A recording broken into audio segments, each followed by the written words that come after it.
Hello everybody. Now I'm going to give a demonstration on how you do the Tunisian honeycomb stitch. As we all know, that Tunisian simple stitch, it causes your project to curl. So if you begin your project, your scarf, your afghan, whatever you're making, if you're using a Tunisian stitch, if you begin with a few rows of the Tunisian honeycomb stitch, it will make your project lay flat. So you always begin your first row is always going to be a Tunisian simple stitch. And for this demonstration, I've done 8 Tunisian simple stitches. That's my first row. Now my next row, I'm going to start the Tunisian honeycomb stitch. And as you know, your first loop on your hook is your first stitch. So that's stitch number 1. Your second stitch, you're going to do a Tunisian purl stitch. In a Tunisian purl stitch, instead of your working yarn being in the back of your project, you're going to have it towards the front of your project.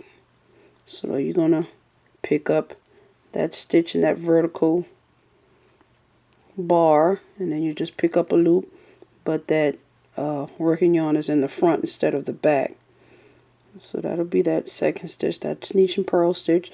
Then you do a Tunisian simple stitch. Then you do a Tunisian purl stitch and a Tunisian simple stitch. So you're just going to alternate between simple stitch, purl stitch, simple stitch.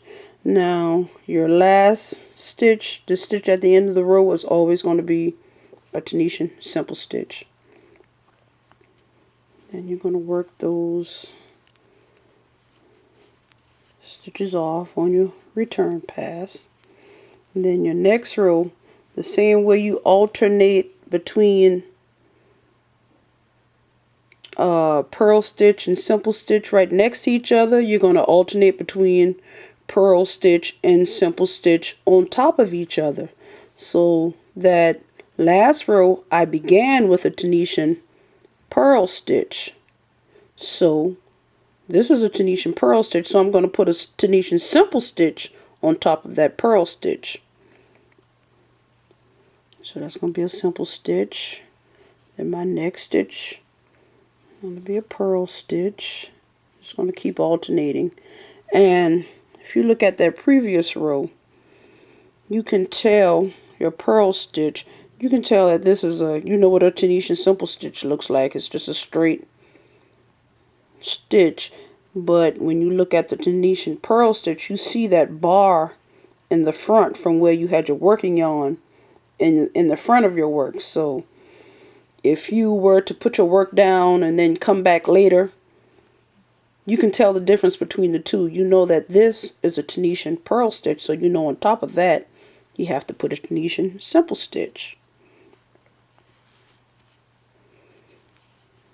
And you just have to keep alternating between the two. Purl stitch. And whether you do that stitch next to that last stitch, if it's a purl stitch, simple stitch, it doesn't matter. That last stitch is always going to be a Tunisian simple stitch. And you're going to work those off on your return pass. So now on this row, we're going to begin with the Tunisian purl stitch, because on the previous row we started with a Tunisian simple stitch. You can see that that's a Tunisian simple stitch, and you can see that this is a Tunisian purl stitch. So you're going to start with a purl,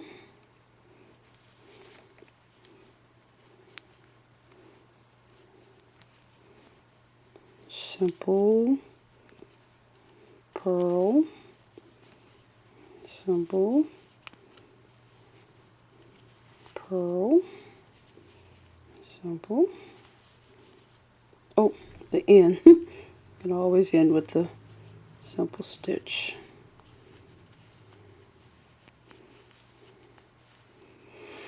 And sometimes when I'm looking at it from the front, it's sometimes a little difficult for me to tell how many rows I've done. by just looking at it. But when I look to the side, I can always just count my my chains on the side. I see that's 1, 2, 3, 4. So I know I've done 4 rows. I'm gonna do one more, and I see that that's a purl stitch, so I got to start with a simple stitch and a purl, simple, purl, simple, purl. Always end with a simple stitch.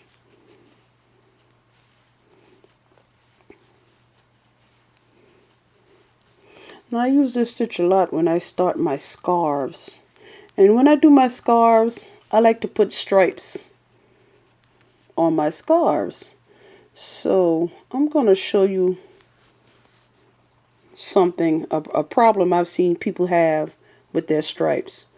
I'm going to do one row of purple. Just plain old Tunisian simple stitch. Now I've done my 5 rows of Tunisian honeycomb stitch, and I'm just going to continue on now with my Tunisian simple stitch.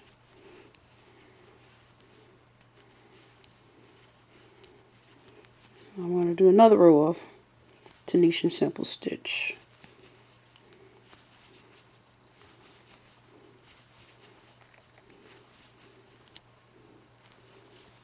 And as you can see, that Tunisian honeycomb stitch is just a very pretty pattern,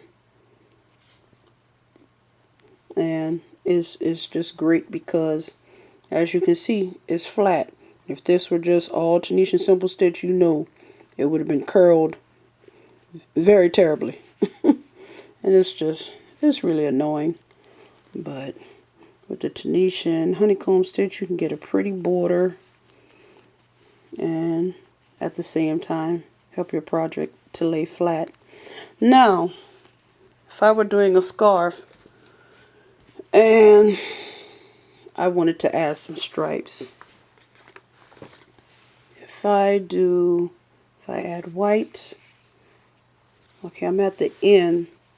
Well, I'm back to the beginning, but before I pull that last loop through, I'm not going to pull purple through. I know I want my next row to be white. So instead of pulling that purple through, I'm going to pull the white through. So I already have my first stitch for my next row, which is going to be white.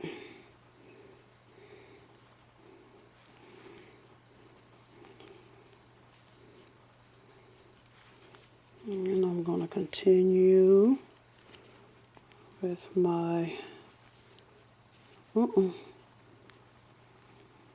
gotta take that loose. I had a little hiccup. I just did a video on this to show how I weave my ends in while I'm crocheting so that I don't have tails in the back of my work.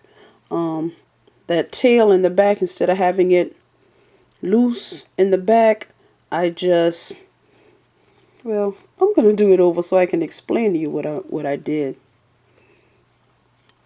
That first stitch I picked up, I went under that tail in the back, pulled up my loop.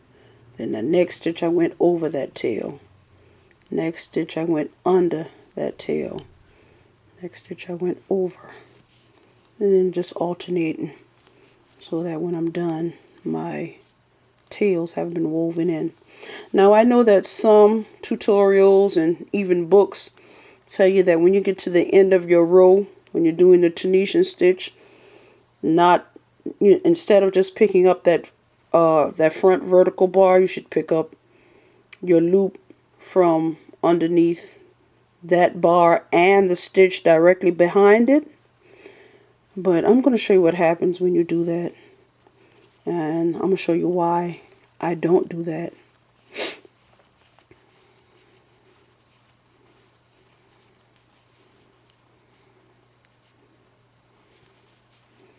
That's one row of it, and the next row. Let me show you on the back. So now when I wove in that white tail in the back, instead of having that tail hanging, now it's already woven in, so you don't have tails at the end of your project that you have to weave in.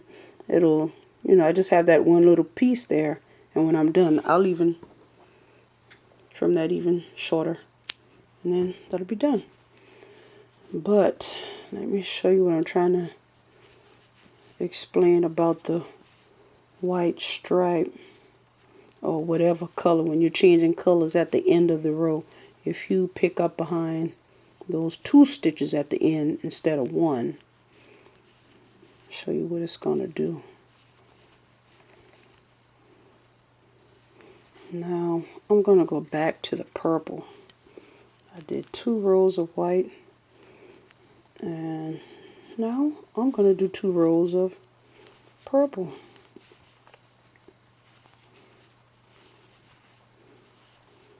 When I get to the end, I'm going to pick up from behind that bar and the stitch behind it, those 2 at the end.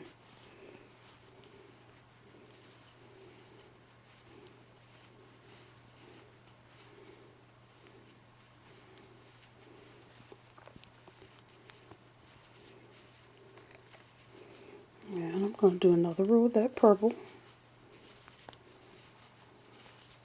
And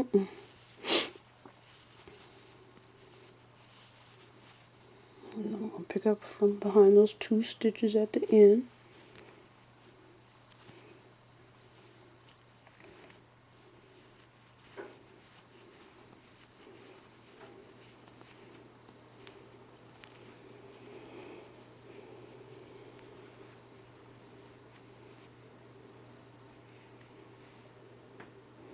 But when you do that,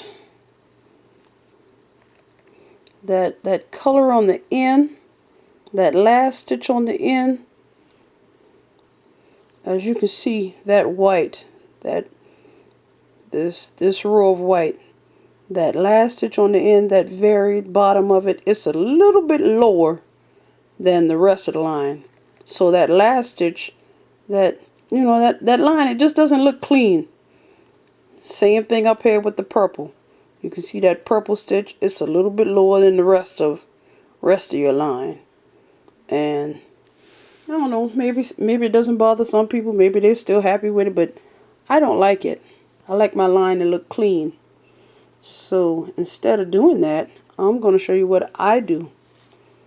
So I'm going to switch back to white now. I'm going to do 2 rows of white. I do my stripes, or anytime I do Tunisian simple stitch, when I get to that last stitch at the end of the row, I only pick up a loop from behind that 1 vertical bar. I don't pick it up from behind the 2 stitches at the end, just 1. Even though all the tutorials and all of the books on crochet, they all say to do that, I don't like it, and I don't do it. Now if it's all going to be one color, it doesn't show up, but when you've done a color change, you'll see that the difference. Okay, I've run out of white, so I have to add some more.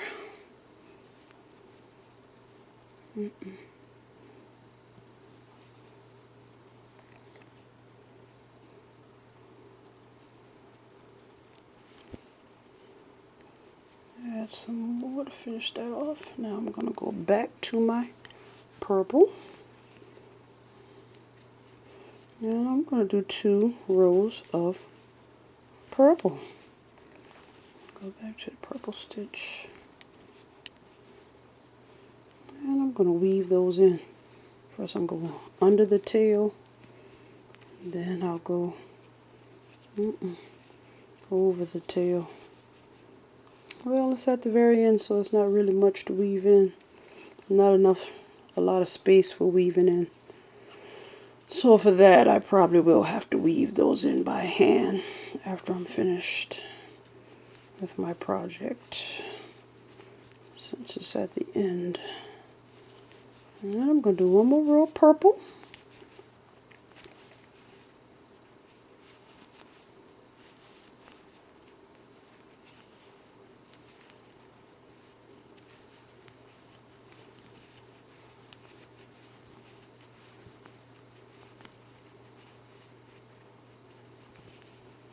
Now, you can look at the difference between these stripes. When you pick up your last stitch at the end of the row, when you go behind those 2 stitches at the end of the row, your last stitch is, I call it like a drop stitch. It's a little bit below that line. It's not on the same level. It's not a clean line. But when you just pick up from that one, you pick up your last stitch from behind that one vertical bar, just that one on the front, then it's a clean straight line. Just like all the rest of them, they're all on the same level. Whereas with this one, that last stitch is a little bit below. It's a little bit below the line. And I just think it looks better. And thank you for watching. I hope you found this useful.